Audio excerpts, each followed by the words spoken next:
I initially wanted to be a surgeon. I didn't imagine all of this. I didn't expect to be who I am today. I was absolutely sure I wanted to become a cardiothoracic surgeon. As I said before, I was working my butt off. I landed everything I needed for a strong CV to enter what is considered the pinnacle of medicine for some: surgery. I was committed. I went to conferences, courses, workshops to learn anything surgery related. I even went to do a cardiovascular sciences BSc at Imperial because I thought cardiothoracics was the one.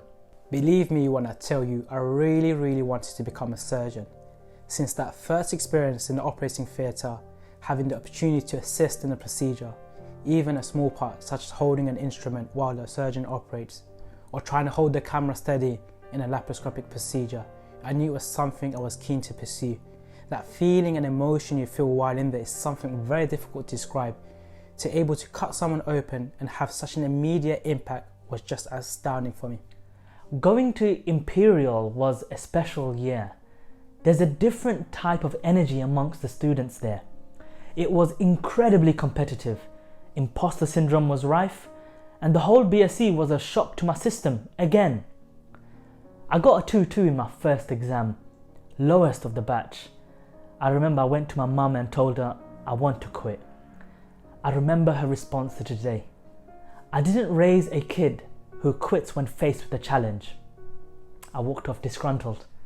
I basically didn't get approval to drop out, but I did what I know best, to work hard and relentlessly, and I ended up with a first, alhamdulillah. I know A-level results came out recently. To those who didn't make it, chin up, keep going. There are so many routes to the same destination. I loved everything about surgery. The teamwork, the banter, the atmosphere, being able to have such control and responsibility for someone's life in your hands. I just knew it was something I wanted to explore. As I explored it further and further, I realised orthopedics was the one for me. I've always been a doer more than a thinker, and it just fitted my personality. I even did surgical F1 as a job, and that reinforced it, but things started to change. I was in love with the heart. Cliche, I know. It was the cabbage procedure that I fell in love with. Incredible surgery. I was in awe of the surgeons, and each procedure I watched, I lost track of time. I remember at placement with Abdul, we'd only split up on one occasion, when theatre was offered to only one of us. And we'd link back up and talk about the lead surgeon and how they allowed us to do this and that. We were enthused by it.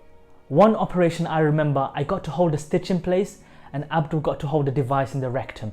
You'd think, wow, that sounds boring. But I kid you not, we were talking about it for a week, as if we did the procedure and saved the patient's life ourselves. Surgery for us both was the one. Doctors can really have a powerful impact on students. Myself and Abdul came across this incredible surgeon, Mr. Khalid Malik. He literally made us fall in love with orthopedics. He'd treat us as if we were trainee surgeons. We did the hammering, he'd talk about the mechanics, the skill and science behind it all, and he was an all-round incredible educator. We wanted to be him, not just the surgery aspect, but also the educator aspect of him. And so by the end of med school, we both wanted to be orthopedic surgeons. I was slowly building up a portfolio to pursue surgical training. I even took a year out to intercalate in a very common BSc which all the budding orthopedic surgeons did. It was focused on the use of biomaterials. This will make me a competitive applicant. My project was on scaffolds stemmed with biomaterials and stem cells to help cartilage repair. However, the other half of the BSc was around the topic called innovation tech. And let me tell you, I didn't really see what was coming next. We had lectures surrounding business and innovation in the realm of medicine. It was something completely different. It was designed to teach us how to find effective solutions to problems and build a business around it. How do you take a concept from idea to market and commercializing it? One thing was for sure, I loved learning and I loved teaching, and so I was involved in a lot of educational projects. I'd go into schools to do talks, seminars, career workshops. At uni, I was teaching junior years, leading programs, and setting up peer schemes. One day, Akil, the founder of MAR, came to me with a vision, told me about what he saw in Bangladesh and what he wanted. And he said to me, I want you to join me. I'll give you a blank canvas. design whatever intervention you want, make an impact, make an effect, better their lives. I was always going to join a humanitarian charity at one point, but this, being headhunted for my skills, being given a blank canvas, this was special. My passion led me to learn and understand about the education females received, their health education in particular. I started learning about their understanding of red flags in pregnancy, how presentation was delayed, and how deaths could be prevented easily with education. So I devised a health education program and I actively evaluated and researched into it. I wanted to show the academic world the power of investing into education. So we went to Bangladesh, I think in 2015, equipped with an education program that was supported by Professor Reimer, who was at the time the vice of the RCOG. I just remember the satisfaction the attendees left with after the workshop, bewildered by the red flags and why there were worrying signs and symptoms. We think giving money, tools and resources is everything. I saw the value of education. It was like they were leaving with £1 million. Working with Ma, we went from strength to strength. The charity opened my eyes to something I can't put into words. The power of vision, planning, doing and having impact. Ma today is completely revolutionizing maternal care.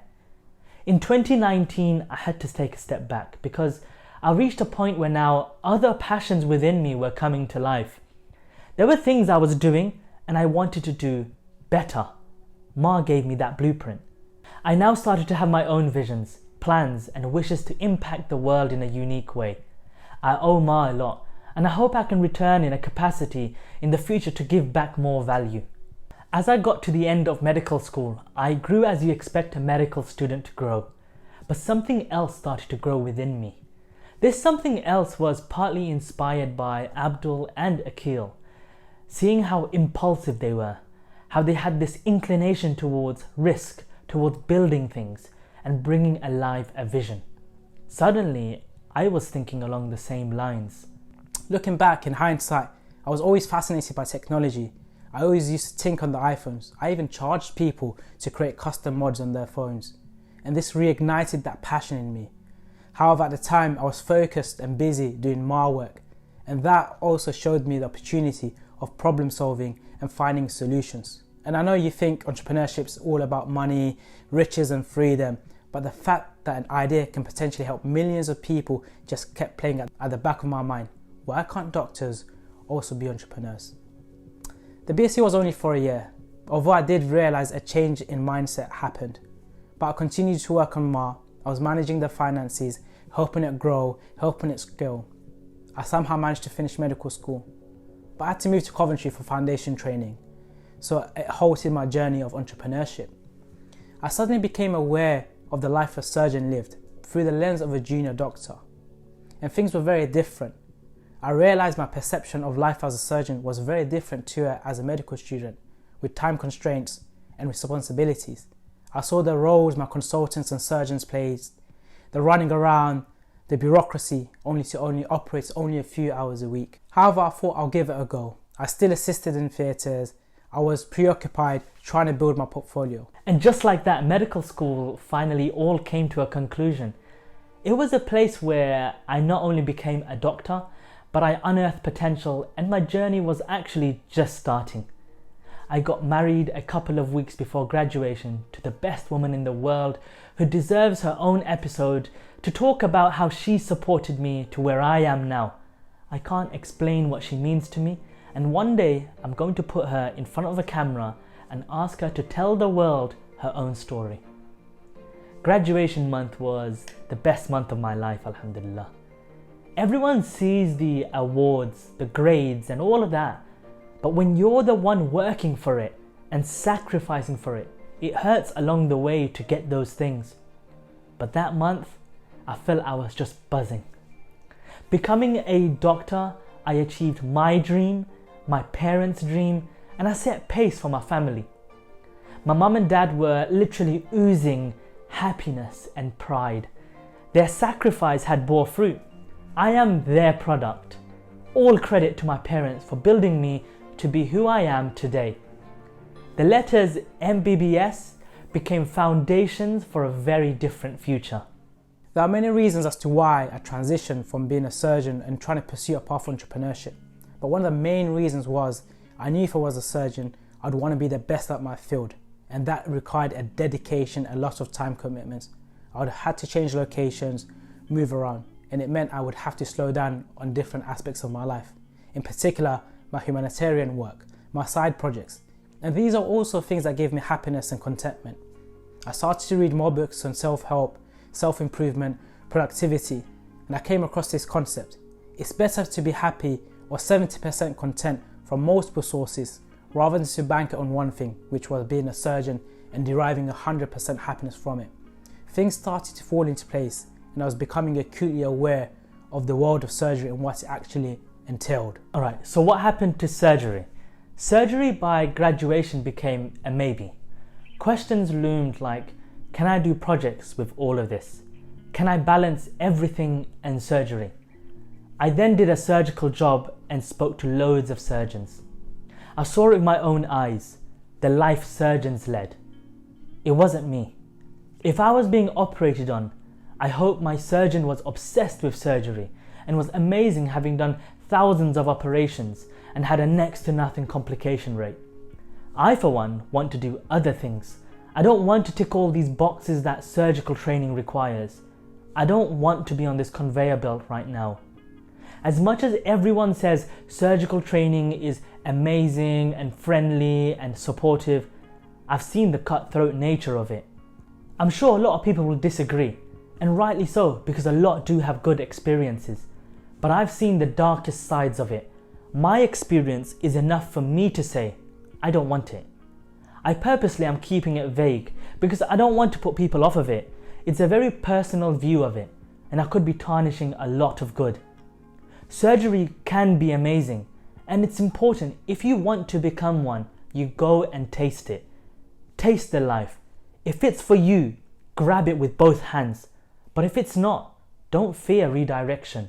I started to realize I actually wanted to have a bigger impact on a larger scale and being able to help people, but in a very different way altogether. I realized I don't need to be a surgeon no longer to be able to do that. I was thinking of doing it in a very different, complete way. So what do I want to be? I want to be one, a great doctor for sure. I don't know what specialty yet. Currently I'm enjoying accident and emergency. Number 2, I want to be a great educator, something I love. I want to teach everything I learn and know. And number 3, I want to scale a platform to connect the world through education. So I guess I want to be an entrepreneur too. Going back to the first episode, I want to give the golden ticket of education to everyone. And I mean everyone.